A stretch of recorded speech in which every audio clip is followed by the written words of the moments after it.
දැන් පොලිසිය කියන්නේ නීතිය හා සාමය ආරක්ෂා කරන උදවියනේ. එයාලා වරදක් කරොත් මොකද කරන්නේ? අපිට හිතන්න ප්‍රශ්න ගොඩක් තියෙනවා නේ. මෙන්න මවබිම් පුවත්පතේ මුල් පිටුවේ පුවත.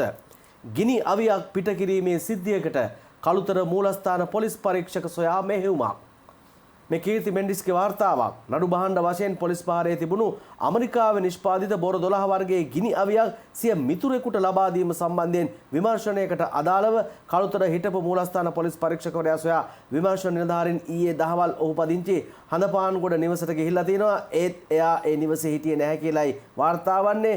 ඔහුට අයත් හඳපාන්ගොඩ නිවස වසා දමා ඔහු අතුරුදන් වී ඇතැයි විමර්ශන කොට්ටාශය සඳහන් කරනවා කියලා අද මවබිම් පුවත්පත මේ වාර්තාවෙන් කියනවා. කළුතර නාගොඩ ප්‍රදේශයේ පදිංචි පුද්ගලයෙකුට තමයි අදාළ පොලිස් නිලධාරියා විසින් මේ නඩු බහඬයක් වුණු බොර 12 ගිනි අවිය ලබා දීලා තින්නේ.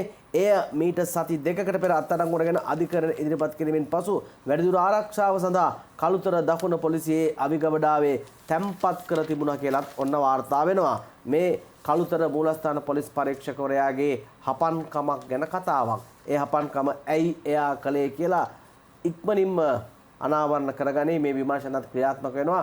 මේ දේවල් වලට කඩිනමින් උත්තරයක් දෙන එක හරි වටිනවා. මොකද බොහෝ තැන්වල ජනතාවයි පොලිසියයි අතර ගැටුම් තියෙනවා. මේවා ඇහෙනකොට අර පොලිසිය කරපු හොඳ යට යන්න පුළුවන්. එහෙම නොවෙන්න ඕනේ. ඒ නිසාවෙන් මේ වෙලාවේ පොලිසිය මාර වැඩ කටයුත්තක් කරනවා. රටට එන කුඩු ටික, බයිස් ටික මේ හැම දේවල් කොච්චරනම් අගනා වටිනා කටයුත්තක් කරනවද? එහෙම මෙහෙයුමක් කරන පොලිසියට මේ වගේ මඩ පැටලන් ගෑවෙන්න දෙන්න බෑ.